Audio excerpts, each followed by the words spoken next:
오늘 하나님 말씀은 예레미야서 50장 11절에서 20절까지 말씀입니다.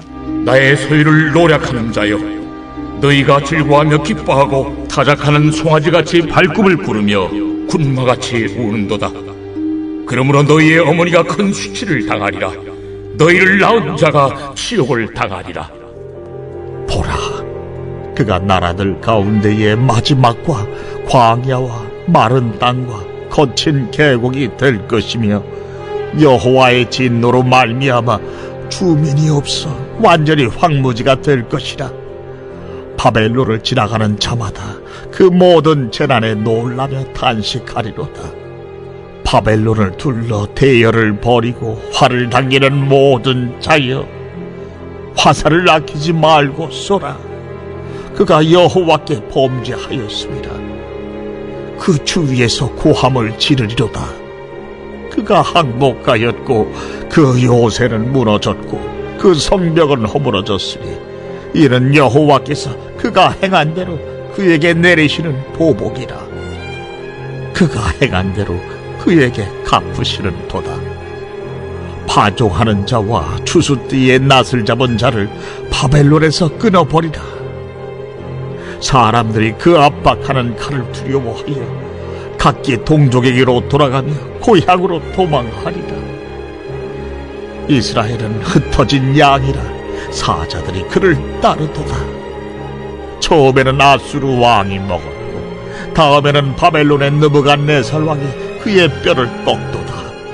그러므로 만군의 여호와 이스라엘의 하나님이 이와 같이 말하노라.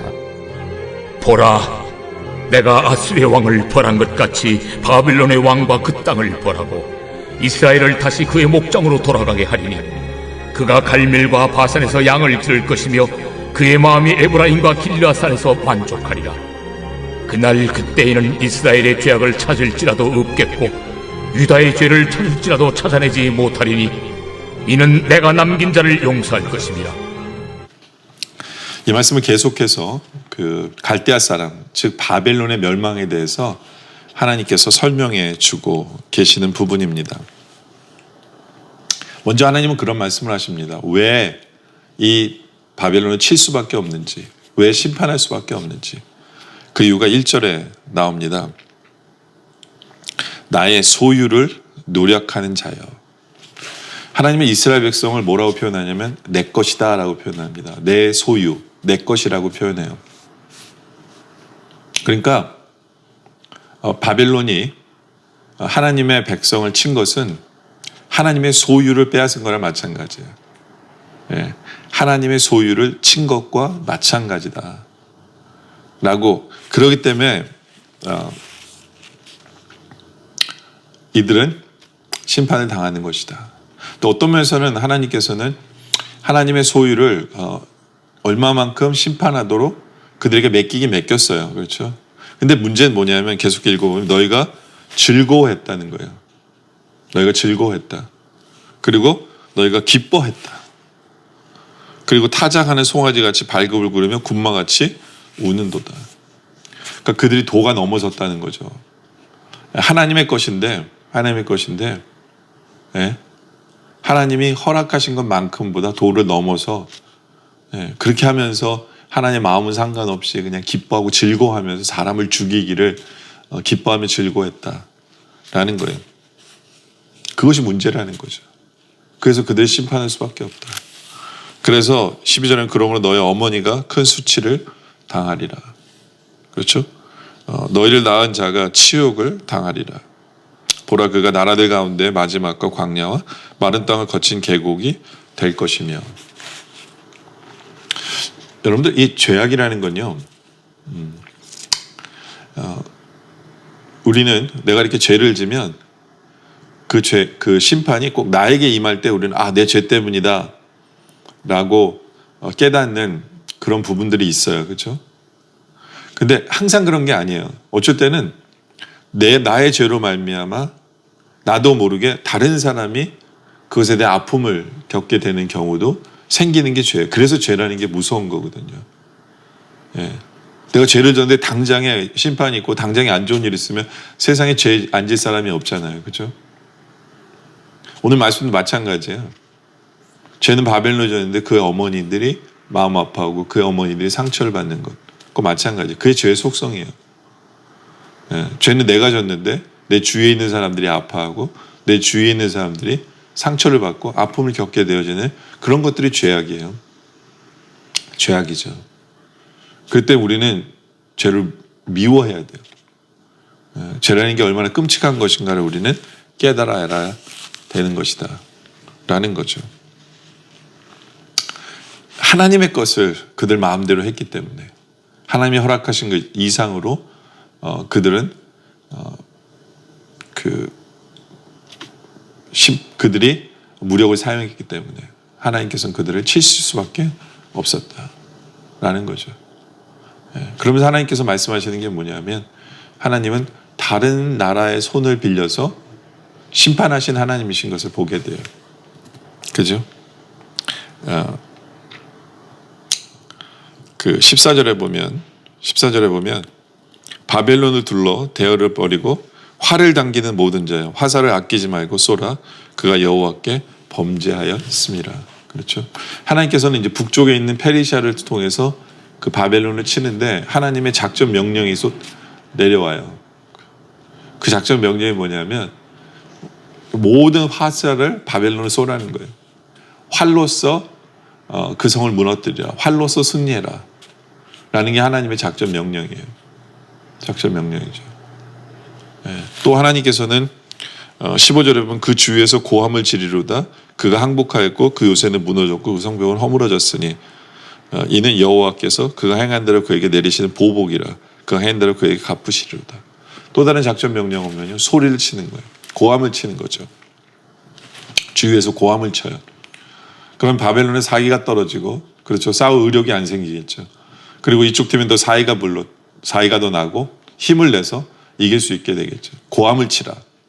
이것이 또 다른 하나님의 작전 명령입니다. 그리고 16절에 파종하는 자와 추수 때 낫을 잡은 자를 바벨론에서 끊어버리라. 사람들이 그 압박하는 칼을 두려워하여 각기 동족에로 돌아가며 고향으로 도망가니라. 농사 짓는 손길을 다 끊어버리려는 거예요. 여러분들 전쟁에서 제일 중요한 것 중에 하나가 뭐냐면 군삼이에요.